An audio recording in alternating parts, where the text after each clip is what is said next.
चमोली दौरा, विभिन्न विकास योजनाओं का करेंगे लोकार्पण, शिलान्यास, गौरा महोत्सव में होंगे शामिल। राज्यसभा सांसद के लिए महेश भट्ट आज करेंगे नामांकन। सीएम धामी और प्रदेश प्रभारी रहेंगे मौजूद। मनभूलपुरा में आज से कर्फ्यू में 2 घंटे की छूट, इंटरनेट रहेगा बंद, बाहरी आवाजाही पर पूरी तरह से पाबंदी। हल्द्वानी हिंसा मामले में सुनवाई, हाईकोर्ट से याचिकाकर्ता को नहीं मिली राहत, 4 सप्ताह में सरकार से मांगा जवाब। कतर से लौटे सौरभ वशिष्ठ से मिले सीएम धामी, कहा यह विश्व में भारत की बढ़ती ताकत का नतीजा है। आज कतर से भारतीय वापस आए। बद्रीनाथ धाम के कपाट खुलने की तारीख तय, 12 मई को सुबह 6 बजे खोले जाएंगे भगवान बद्रीनाथ के कपाट। पंचांग की गणना के बाद हुआ तारीखों का ऐलान। आप देख रहे हैं के न्यूज, खबरों का सारथी। नमस्कार, उत्तराखंड की खबरों के साथ मैं हूं मनोज मानस। रुख करते हैं खबरों का। चमोली दौरे पर सीएम पुष्कर सिंह धामी। आपको बता दें, सीएम पुष्कर सिंह धामी दोपहर 12:15 बजे के आसपास चमोली पहुंचेंगे। बीआरओ गेस्ट हाउस से सीएम का रोड शो है। गौचर से मेला मैदान तक सीएम रोड शो करेंगे। तो आपको बता दें, विभिन्न विकास की योजनाओं का लोकार्पण और शिलान्यास भी प्रस्तावित है। चमोली में आयोजित कार्यक्रम में भी प्रतिभाग करेंगे मुख्यमंत्री। तो 12:15 बजे मुख्यमंत्री पहुंचेंगे चमोली के बीआरओ गेस्ट हाउस से। सीएम का रोड शो प्रस्तावित है। इस वक्त की ये अहम खबर आपको दिखा रहे हैं। गौचर से मेला मैदान तक सीएम रोड शो करेंगे। चमोली के बीआरओ गेस्ट हाउस से सीएम का रोड शो। गौचर से मेला मैदान तक सीएम करेंगे रोड शो। और इस खबर पर ज्यादा जानकारी के लिए हमारे संवाददाता अनिल राणा ज्यादा जानकारी के लिए हमारे साथ जुड़ गए हैं। अनिल, सीएम का आज चमोली का दौरा है और कई कार्यक्रमों में इस दौरान सीएम शिरकत करेंगे, क्या कुछ अहम अपडेट है? जी बिल्कुल बताते चले अपने दर्शकों के लिए कि आज मुख्यमंत्री पुष्कर सिंह धामी गौरा, जो ये नंदा गौरा ये सम्मेलन है, यहाँ पे आ रहे हैं। इसमें शिरकत करेंगे। यहाँ पे विभिन्न कार्यक्रमों में भाग लेंगे और उसके साथ ही विभिन्न योजनाओं की, जैसे जल जीवन मिशन की योजना है और शिक्षा, स्वास्थ्य, पीडब्ल्यूडी से संबंधित योजनाएं हैं। लगभग 400 करोड़ की ये योजनाएं हैं। इसका शिलान्यास और लोकार्पण यहाँ पे करने जा रहे हैं। जी अनिल, अगर बात की जाए रोड शो की, तो मुख्यमंत्री रोड शो भी करने वाले हैं। रोड शो की अगर बात की जाए, तैयारियां किस तरीके की हुई हैं अब तक? प्रशासन ने रोड शो की कैसी तैयारी की है और कितनी मात्रा में लोग इस रोड शो में शामिल हो रहे हैं?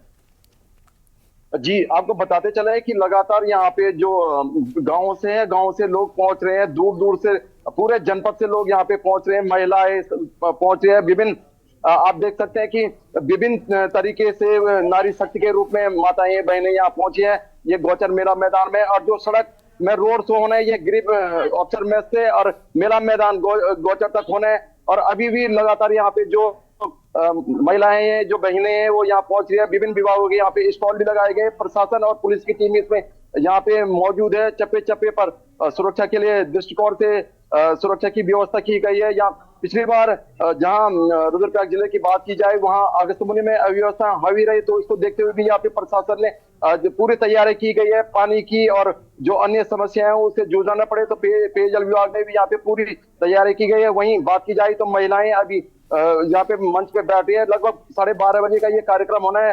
फिर भी यहाँ पे आप देख सकते हैं कि भीड़ लगातार बढ़ रही है और जो सीटें हैं वो भी कुछ खाली है, कुछ भरने जा रही है। लगातार यहाँ पे महिलाएं दूर दूर से पहुंच रही है। आप देख सकते हैं कि किस तरीके से अपने परंपरागत वेशभूषा में यहाँ पे लोग पहुंच रहे हैं। जी हाँ अनिल, अगर बात की जाए जो ये रोड शो कर रहे हैं मुख्यमंत्री, इस रोड शो का रोड मैप क्या होगा और कहां तक ये रोड शो जाएगा? जी अपने दर्शकों को बताते चले हम कि जो ये रोड शो है, ये गरीब अफसर में से वहां से शुरू होना है। धामी जी खुली गाड़ी में पहुंचेंगे और रास्ते में जो यहाँ के स्थानीय लोग हैं, विभिन्न जिले के विभिन्न भागों से जो नारी शक्ति के रूप में माताएं बहनें पहुंचे, वो उनका स्वागत करेंगे और धामी जी स्वयं उनको संबोधित करेंगे। और यहाँ पे आप देख सकते हैं कि लगातार भीड़ बढ़ रही है। गौचर मेला मैदान में दूर दूर से परंपरागत वेशभूषा में लोग पहुंच रहे हैं। आप देख सकते हैं इस बीच लगातार भीड़ बढ़ रही है और अभी अभी भी उनके पहुंचने में लगभग 2 से ज्यादा घंटे का वक्त यहाँ पे है, लेकिन लगातार भीड़ यहाँ पे बढ़ रही है। जी हाँ अनिल, अगर बात की जाए लोकसभा चुनाव नजदीक है और धामी अलग अलग कार्यक्रमों के माध्यम से जहां एक तरफ जनता को सौगात दे रहे हैं, दूसरी तरफ इस तरीके के रोड शो करके जनता के बीच में पहुंच रहे हैं, जनता से कनेक्ट हो रहे हैं, इसका प्रभाव लोकसभा चुनाव पर निश्चित रूप से पड़ेगा।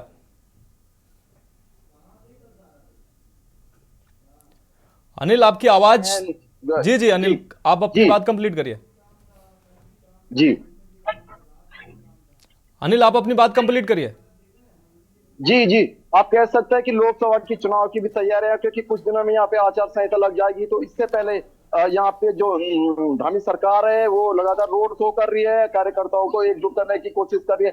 साथ ही नारी शक्ति जो ये उसके रूप में भी यहाँ पे लोगों को किस तरीके से एकत्रित किया जाए, इसको किस तरीके से वोट के रूप में परिवर्तित किया गया है, विभिन्न प्रकार से किस तरीके से उनको योजनाओं का लाभ दिया जाए, इस जो कार्यक्रम है इसका भी ये संदेश आम लोगों तक पहुंचे, ये भी एक हो सकता है कि कार्यक्रम के दौरान यहाँ पे कारण से ये किया जा रहा है। जी अनिल, इस रोड शो को लेकर और धामी चूंकि वहां मुख्यमंत्री भी वहां पहुंच रहे हैं और रोड शो करने जा रहे हैं, लोगों में इसको लेकर कितना उत्साह देखने को मिल रहा है, खासकर महिलाओं में? जी हम बात करें जो ये नंदा गौरा महोत्सव है, बेटी बुआरी आवा उत्तराखंड से अग्नि बढ़ाओ, ये इसका स्लोगन है। इसको देखते हुए आप देख सकते हैं कि क्योंकि जो ये कार्यक्रम है ये विशेष रूप से हम कह सकते हैं केवल माता बहनों को एकजुट करने का ये कार्यक्रम है, और इसमें सरकार की विभिन्न योजनाओं के भी उनको बताया जाएगा किस तरीके से आप लाभ ले सकते हैं। लगातार ये गोचर मेला मैदान है, इसमें भीड़ बढ़ रही है, माताएं बहनें विभिन्न क्षेत्रों से आ रही हैं, जनपद के विभिन्न कोनों से, जोशीमठ से लेकर के आप गैरसैंण से लेकर के आप पहुंच रही हैं। लेकिन उनको काफी उम्मीदें हैं कि किस तरीके से वो उनके लिए और अन्य योजनाएं लाते हैं, और ये हो सकता है आगामी लोकसभा चुनाव से पहले की भी ये तैयारी के रूप में हम कह सकते हैं कि धामी जी की लोकसभा की पूरी तैयारी यहाँ पे दिखाई दे रही है। जी हाँ निश्चित रूप से अनिल, आप नजर बनाए रखिए, आगे भी हम आपसे अहम अपडेट लेंगे। फिलहाल इस जानकारी के लिए आपका बहुत शुक्रिया। तो आपको बता दें कि मुख्यमंत्री 12:15 बजे के आसपास वहां पहुंचेंगे और रोड शो जो प्रस्तावित है उसमें प्रतिभाग करेंगे मुख्यमंत्री। कई कार्यक्रम इस दौरान प्रस्तावित हैं, नंदा गोचर ये जो कार्यक्रम है इसमें शामिल होंगे मुख्यमंत्री। इसके अलावा एक भव्य रोड शो भी मुख्यमंत्री के द्वारा किया जाएगा। अब यहां एक ब्रेक के लिए रुकते हैं, जल्द हाजिर होंगे। ब्रेक के बाद एक बार फिर से उत्तराखंड की खबरों में आपका स्वागत है। अब बढ़ते हैं अगली खबर की ओर। देहरादून से अगली खबर है, भाजपा प्रदेश अध्यक्ष महेंद्र भट्ट नामांकन करेंगे आज। महेंद्र भट्ट राज्यसभा प्रत्याशी के तौर पर कराएंगे नामांकन। सुबह 11 बजे चुनाव अधिकारी कार्यालय में पहुंचकर नामांकन कराएंगे। बीजेपी प्रदेश प्रभारी दुष्यंत गौतम समेत सीएम धामी भी इस दौरान मौजूद रहेंगे। कैबिनेट मंत्री और विधायक भी नामांकन में मौजूद रहेंगे। उत्तराखंड में राज्यसभा की 2 सीटें हैं, अप्रैल में खाली होंगी। बीजेपी ने महेंद्र भट्ट को अपना राज्यसभा का प्रत्याशी बनाया है। उत्तराखंड में राज्यसभा की 2 सीटें हैं, बीजेपी ने महेंद्र भट्ट को अपना राज्यसभा का प्रत्याशी बनाया है। तो फिलहाल प्रदेश अध्यक्ष हैं महेंद्र भट्ट। भाजपा प्रदेश अध्यक्ष महेंद्र भट्ट कराएंगे नामांकन। देहरादून से ये खबर आपको दिखा रहे हैं, महेंद्र भट्ट राज्यसभा प्रत्याशी के तौर पर अपना नामांकन कराएंगे। सुबह 11 बजे चुनाव अधिकारी कार्यालय में पहुंचकर अपना नामांकन कराएंगे। नामांकन कार्यक्रम में कई लोग मौजूद रहेंगे। बीजेपी प्रदेश प्रभारी के अलावा मुख्यमंत्री भी इस कार्यक्रम में मौजूद रहेंगे। बीजेपी प्रदेश प्रभारी के साथ ही सीएम भी इस दौरान मौजूद रहेंगे। और इस खबर पर ज़्यादा जानकारी के लिए हमारे साथ हमारे संवाददाता अंकित काला हमारे साथ देहरादून से जुड़ गए हैं। अंकित, महेंद्र भट्ट आज नामांकन करेंगे, इस दौरान मुख्यमंत्री के अलावा अन्य कई पदाधिकारी मौजूद रहेंगे, क्या कुछ अहम अपडेट है? बिल्कुल मनोज, आपने सही कहा। देखिए, भाजपा के राज्यसभा के उम्मीदवार और मौजूदा भाजपा के प्रदेश अध्यक्ष महेंद्र भट्ट आज बतौर राज्यसभा उम्मीदवार अपना नामांकन कराने वाले हैं। बताया जा रहा है कि वो निर्विरोध ही इस जंग को लड़ रहेंगे, क्योंकि विपक्ष की तरफ से अपना एक भी कैंडिडेट इसके लिए नहीं उतारा गया है। 27 फरवरी को राज्यसभा सीट के लिए मतदान होना है और आज नामांकन का अंतिम दिन है, कल स्क्रूटनी होनी है, उसके बाद 20 तारीख को नाम वापसी का दिन है। इस समय मैं विधानसभा में ही हूँ मनोज, और लगातार जो तमाम जो भाजपा के वरिष्ठ नेता हैं, पदाधिकारी हैं, मुख्यमंत्री पुष्कर सिंह धामी इस समय विधानसभा में पहुंच चुके हैं और लगातार उनका जो महेंद्र भट्ट के नामांकन का जो समय है वो नजदीक आ रहा है। अब तक थोड़ी देर में महेंद्र भट्ट नामांकन कराने वाले हैं और ऐसा माना जा रहा है कि वो निर्विरोध ही इस जंग को लड़ लेंगे। कहीं ना कहीं पार्टी की तरफ से सभी तैयारियां इसके लिए पूरी करी गई है मनोज। और भाजपा के अगर हम कार्यकाल में देखेंगे तो उत्तराखंड की 3 राज्यसभा सीटें हैं। इससे पहले कल्पना सैनी वो भी निर्विरोध चुनी गई।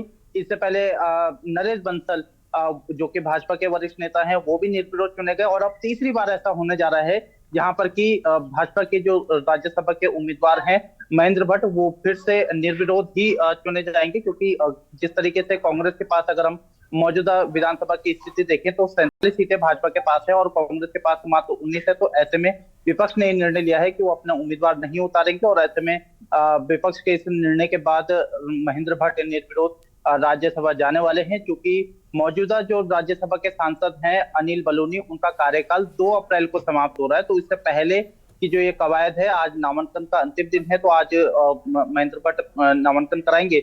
मुख्यमंत्री पुष्कर सिंह धामी, पार्टी के प्रदेश प्रभारी, इसके अलावा तमाम जो कैबिनेट मंत्री हैं, भाजपा के विधायक हैं, सभी उनके इस नामांकन के समय में उपस्थित हैं। और मुख्यमंत्री पुष्कर सिंह धामी अब से थोड़ी देर में यहाँ पहुंचने वाले हैं और इसके अलावा महेंद्र भट्ट भी इस नामांकन के लिए अब से थोड़ी देर में पहुंचने वाले हैं।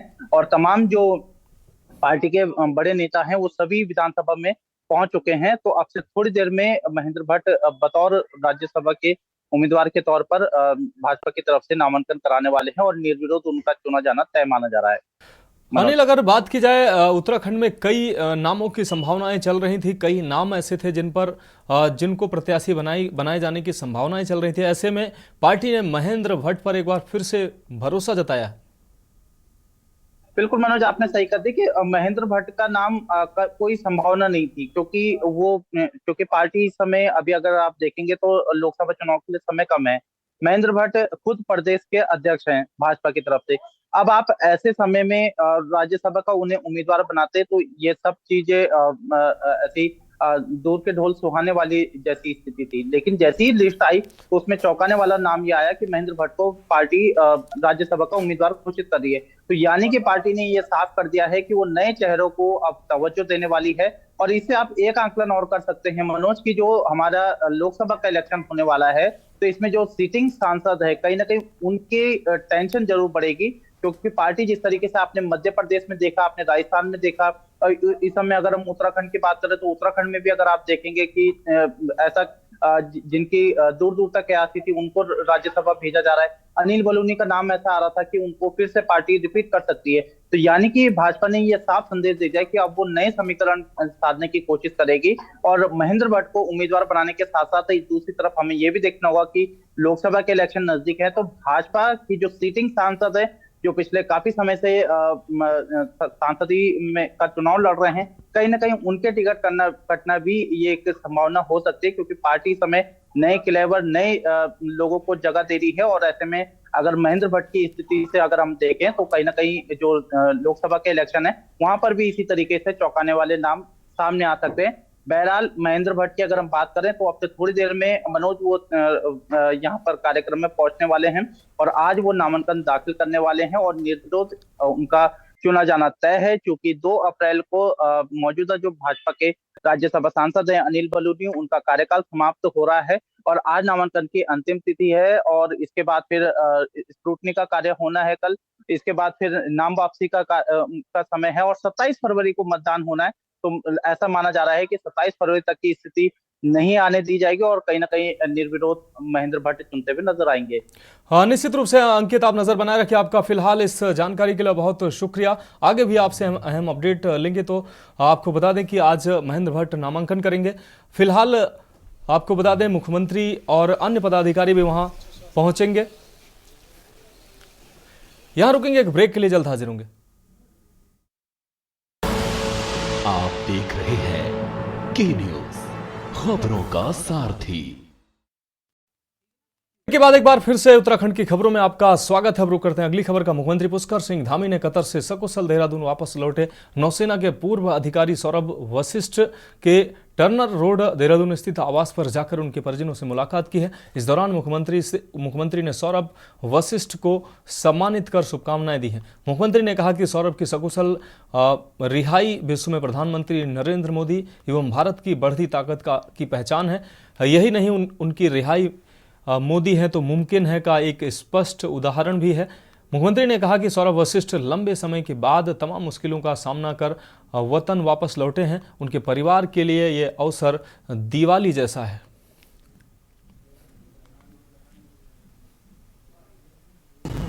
ये एक बड़ी दिवाली जैसा है कि इतने लंबे समय के बाद और बहुत मुश्किलों से निकल कर आए। हम हमारे प्रधानमंत्री जी का बहुत मैं धन्यवाद करता हूं अपनी तरफ से, सौरभ जी की तरफ से, उत्तराखंड के सभी लोगों की तरफ से, उनके परिवार की तरफ से, कि प्रधानमंत्री जी सबको जो केवल परिवारजनों कहते ही नहीं हैं, बल्कि हर एक मुसीबत के समय में, परेशानी में, देश में विदेश में जो भी हमारे भारतीय हैं उनकी चिंता परिवार के अभिभावक की तरह करते हैं। और ये उदाहरण हमारे सामने है। सौरभ जी जिस प्रकार से उन्होंने अभी सब बताया कि हम आश्वस्त थे कि प्रधानमंत्री जी जरूर हमको निकालेंगे, और सच में मोदी है तो मुमकिन है लोग कहते हैं। अब रुक करेंगे अगली खबर का। रामनगर प्रगतिशील सांस्कृतिक पर्वतीय समिति पैठ पड़ाव की ओर से बुधवार को 4 दिनी वसंत महोत्सव का आगाज हो गया। पहले दिन स्कूली बच्चों के लिए चित्रकला प्रतियोगिता का आयोजन हुआ, वहीं महिलाओं के लिए एप्पड़ प्रतियोगिता आयोजित की गई। पहले दिन प्रतियोगिता का शुभारंभ विधायक दीवान सिंह बिष्ट ने किया है। चित्रकला प्रतियोगिता में बच्चों ने प्रतिभाग किया है। एप्पड़ प्रतियोगिता में महिलाओं ने लक्ष्मी चौकी, सरस्वती चौकी, नव दुर्गा चौकी, जनेऊ चौकी, लक्ष्मी नारायण चौकी, श्री पीठ चौकी व वर चौकी बनाई। नगर में बृहस्पतिवार को सांस्कृतिक जुलूस आज निकाला जाएगा। जुलूस का शुभारंभ सुबह 11 बजे से प्रगतिशील सांस्कृतिक पैठ पड़ाव से होगा। जुलूस में शामिल उत्तराखंड के विभिन्न अंचलों से आए कलाकार व स्थानीय लोग इस झांकी के जरिए कुमाऊं व गढ़वाल की संस्कृति का प्रदर्शन भी करेंगे, जबकि शुक्रवार को लोक कलाकारों की टीम नृत्य, नाटिका व लोक गाथाओं पर आधारित नाटकों का मंचन करेगी।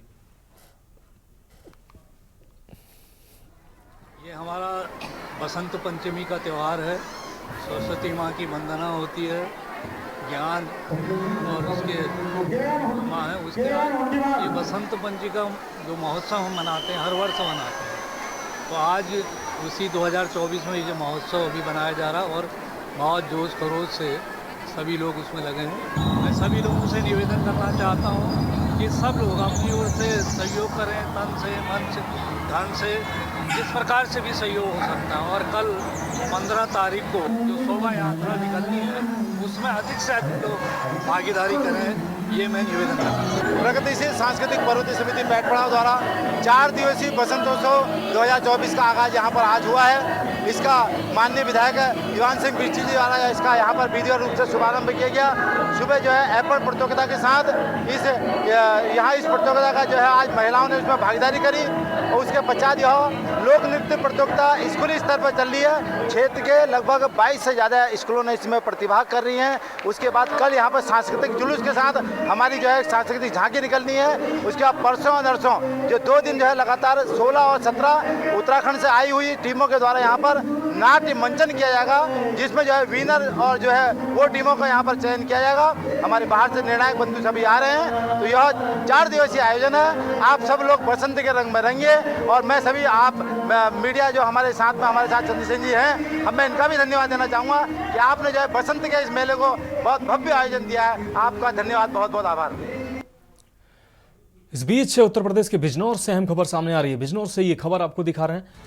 तेज रफ्तार ट्रक ने स्कूली बस में मारी है टक्कर। तो बिजनौर से इस वक्त की अहम खबर, स्कूली बस में सवार दर्जनों बच्चे घायल हुए हैं।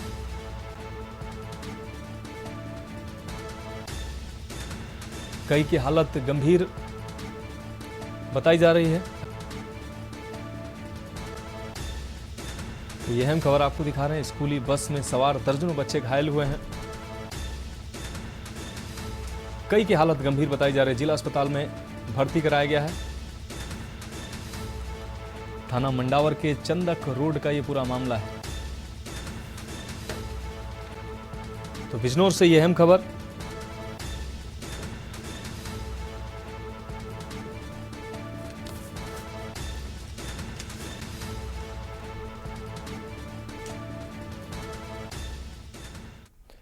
तो फिलहाल उत्तराखंड की खबरों में अभी मेरे साथ इतना ही। मुझे दीजिए इजाजत और आप देखते रहिए के न्यूज इंडिया। आप देख रहे हैं के न्यूज, खबरों का सारथी।